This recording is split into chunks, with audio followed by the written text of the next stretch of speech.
Arrested. Alan Jones charged with 24 historic offences against 8 alleged victims.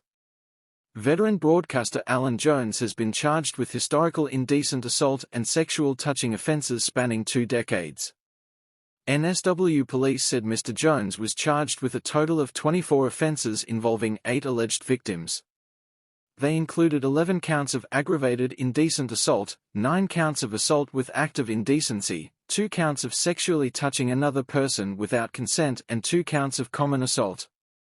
On Monday, NSW police said Child Abuse Squad detectives executed a warrant and arrested the 83-year-old at his luxury Sydney apartment at Circular Quay about 7:45 a.m.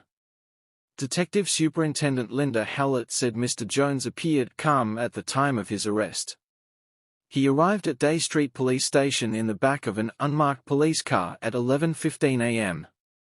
Assistant Commissioner Michael Fitzgerald said Mr. Jones knew the alleged victims both personally and professionally, and that the youngest alleged victim was aged 17 years old. He said police seized a number of electronic devices during the raid. The State Crime Command's Child Abuse Squad established Strike Force Bonifin in March to investigate a number of alleged indecent assaults and sexual touching incidents between 2001 and 2019. Mr. Jones was granted bail and is expected to appear before Downing Centre Local Court on December 18, police said. Solicitor and barrister Chris Murphy said Mr. Jones denied any misconduct. Allegations have been made, nothing has been tested, nothing has been proven, Mr. Murphy said outside the police station.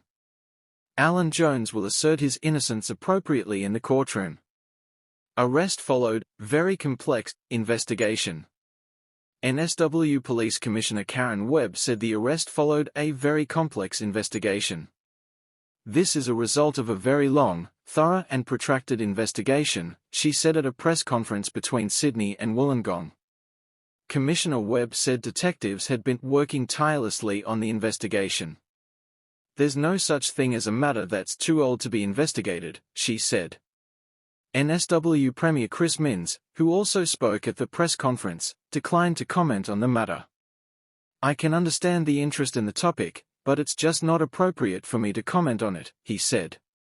The Commissioner said police anticipated other alleged victims may come forward.